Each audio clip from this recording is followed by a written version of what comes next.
Magandang araw! Ngayon nga po ibigay po natin ang game schedule na magaganap nga ngayong July 30, 2024 sa PBL Reinforced Conference 2024. Kaya bago ang lahat guys ay nakikiusap po ako, please huwag niyo pong kalimutan mag-like, comment, and subscribe and pa-hit the notification bell para lagi po kayong updated sa aking mabangong video about sa volleyball dito sa Pilipinas. Dahil karamihan po sa aking manood hindi pa nagsasubscribe, pa-subscribe naman guys and pa-share, maraming salamat. Kaya syempre, huwag na po nating patagalin pa, ito na po ang game schedule. July 30, 2024, first game 1 p.m. from Fresh Foxes versus Galleries Tower High Racers. Second game naman po magaganap 3 p.m. Cherry Tigo Crossovers versus Creamline Cool Smashers. At last game naman po 5 p.m. NX Led Chameleon versus PLDT High Speed Hitters.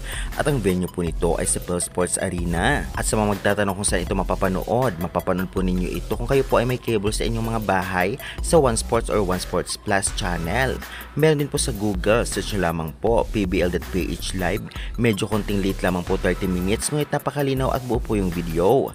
Meron din po sa Signal application. Mag-download lamang po kayo ng Signal app at mag-register. May bayad ngunit sulit naman po. Kaya guys, pag-usapan na po natin kung kailan ang game schedule sa July 30 at anong team ang maglaharap-harap. At ngayon naman ibigyan natin ng konting preview ang magiging labanan o bakbakan sa unang laban nga ng Farmfresh versus Galleries. Para sa akin, medyo angat o advance ang Foxes. Ngunit naman natin ang Galleries ay pawang veterans player din ang mga manlalaro. Kaya naman magiging match ang laban. At good luck na lamang sa both teams. Samantalang sa second game, ang pinakaaantay din ng lahat ang Cherry Tigo versus Creamline. Isa rin ito sa dahilan na posibleng malaglag ang Creamline kung sakaling matatalo sila kontra sa Cherry Tigo. Dahil alam naman natin na may isang talo na ang Creamline kontra sa PLDT.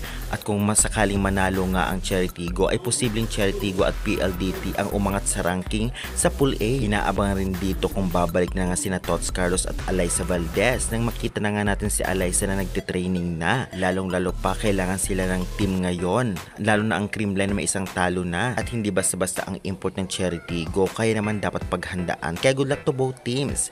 Sa third game naman, NX Led versus PLDT ang maghaharap. Para sa akin, mas advantage ang PLDT kontra sa NX Led kung pagbabasihan nga ang import. Ngunit malay natin dahil bilog naman ang bola at malay natin magpasiklab din ang NX Led Chameleon, especially ang kanilang import. Kaya guys, excited na ba kayo sa magiging bakbakan sa July 30, 2024? Sa tingin ninyo, ano-anong team kaya ang mananalo at anong team kaya ang posibleng malaglag?